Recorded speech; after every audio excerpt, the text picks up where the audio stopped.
मगर ऐसे में तहरीक की हम बात सुन रहे हैं, जो भी राना साहब ने इतनी ढेर सारी खबरें भी दे दी हैं। हम सुन रहे हैं कि पाकिस्तान तहरीक इंसाफ एक तहरीक चलाना चाहती है, एहतजाजी तहरीक, वकला तहरीक। लीडरशिप है आपके पास कि आप कहें कि वो तहरीक चलाएगी? इशू यही है ना, आपके पास लीडरशिप तो नहीं है। हाँ। तहरीक चलानी चाहिए थी 9 फरवरी को, जब आपका इलेक्शन आपकी आंखों के सामने चोरी हुआ, जब MNAs और MPAs के रिजल्ट्स बदले गए। 9 फरवरी को PTI को सड़क पे होना चाहिए था, और अगर उस दिन वो सड़क पे होती तो फिर एक इस्तीफ़ा ना आता लियाकत चट्टा साहब का, वहाँ पे लाइन लग जाती। इन्होंने वो अपॉर्चुनिटी मिस कर दी। अब इसका जिम्मेदार कौन है आपके ख्याल? उसके बाद उस दिन जो कोर कमेटी में जो लोग शामिल थे, जिन्होंने मना किया कि नहीं हम पार्लियामेंट में बैठेंगे, तहरीक नहीं चलाएंगे, उन्होंने तो गद्दारी की PTI के साथ। जो उस दिन तहरीक ना चलाने का फैसला करके सबसे बड़ा इमरान खान की कमर में जो खंजर घोंपा, वो तो उस दिन घोंपा गया। लेकिन ये खान साहब की रजामंदी के साथ नहीं, बिल्कुल नहीं। वो खान साहब ने तो अगले दिन कहा कि आप लोगों ने क्या किया, आप लोगों को जाना चाहिए था तहरीक के अंदर। और उसके बाद जो बाकी जो है, देखिए ये तो ऐसे कैजुअल चीजें हैं। जो पार्टी है फवाद चौधरी साहब, आपका इतना गहरा ताल्लुक था और है अभी भी, बिल्कुल।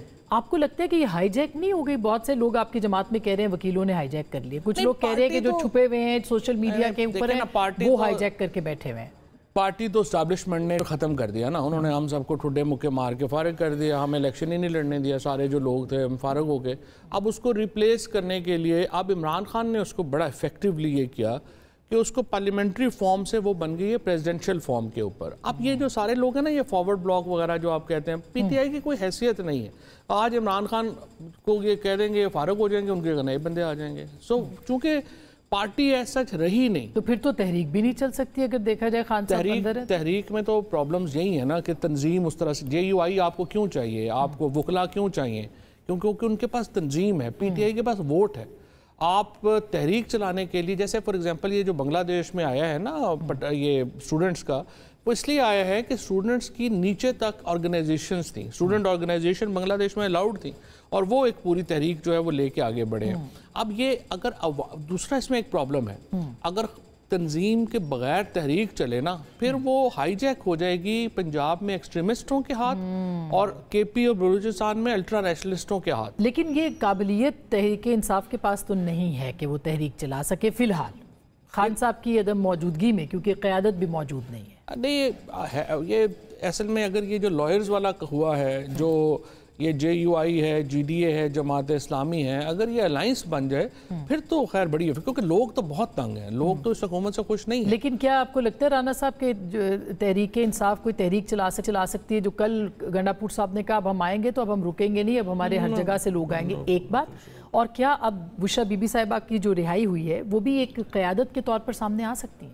देखिए, गंडापुर साहब ने तो अपने आप को एक नॉन सीरियस करैक्टर के तौर पे मशहूर करा लिया। हर फिल्म में इस तरह का एक होता है कि मैं अब आऊँगा, 3 दफ़ा वो आ चुके हैं। अब लोग यकीन करेंगे, सलमान अकरम राजा ने आज कहा है कि मैं 1500 लोगों को अरेस्ट करा दूँ और फिर मैं साइड पे हो जाऊँ। मैं इस तरह की तहरीक नहीं चलाऊंगा, और मैं ना सोशल मीडिया के दबाव में आऊँगा, ना यूट्यूबर के दबाव में आऊँगा। वो कह रहे हैं कि हमें प्लानिंग चाहिए, लेकिन वो फिर हम इतना बढ़ा देते हैं, फिर अगले दिन कहते हैं जी मैं क्यों निकलूँ। क्यों नहीं, वो तो कहते हैं कि मैं अरेस्ट होने के लिए तो नहीं आया। अब असल इशू यही है कि जो पॉलिटिकल ब्रीड है, जो फवाद भाई कह रहे हैं, असल पॉलिटिकल ब्रीड किसी भी पार्टी में ख़त्म होगी ना। आपने सिस्टम तो रहने नहीं दिया कि इवॉल्व हो जाए, स्टूडेंट्स तंजीमें ही होती हैं ना जो लेके चलती हैं। आप लेके चलें, इमरान खान साहब अगस्त से पहले बाहर ही थे ना, 25 मई को वही आए थे ना रोड पे, तो क्यों वापस चले गए थे? क्यों मानी सुप्रीम कोर्ट की? लोग कहाँ थे? आप उठवाएं वीडियोस उस दिन की, जो सवाबी में 3 घंटे उन्होंने इंतजार किया था। क्या उस वक्त गवर्नमेंट उनकी नहीं थी? 8 फरवरी में इनकलाब आ गया, लोगों ने वोट दे दिया, इट्स ओके। उसके बाद क्या हुआ? लोगों ने अपनी जिम्मेदारी पूरी कर दी।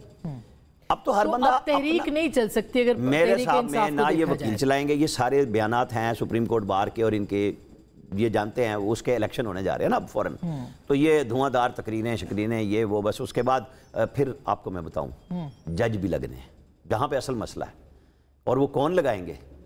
वकला के चैम्बर लगाएंगे, जज साहिबान के आएंगे। यही तो मेरा मसला बना हुआ है कि क्यों भाई एक चैम्बर से 3 वकील माशाल्लाह सुप्रीम कोर्ट में पहुंचे हुए इस वक्त। माशाल्लाह अफरीदी साहब भी एक चैम्बर के हैं, मगर वो अपने आप को अलग रखा है, मैं कह रहा, लेकिन अतर मिनल्ला साहब कहाँ पे हैं? वो हर पार्टी के साथ खड़े हैं, वो तो 2 साल बाद रिटायर हो रहे हैं। मतलब मैं बात कर रहा हूं कि एक सिस्टम होना चाहिए कि वकील के तौर पे क्या कामयाबियत थी आपकी, आपने हाई कोर्ट में कैसा करैक्टर पेश किया, तो लोगों से पूछा जाए ना। चीफ जस्टिस की चिट क्यों चलती है? इफ्तिखार चौधरी ने ड्रामा नहीं लगाया, उसके साथ पूरी कौम को लगा दिया, एतजाज हसन ने बेचा, माँ के जैसी होगी अदलिया, और आज गालियां दे रहे हैं। भाई आपके कितने जज लगाए उन्होंने? कोई पूछ सकता है? तर्जुमान नहीं थे अतर मिनल्ला साहब, क्यों लगे ये जज?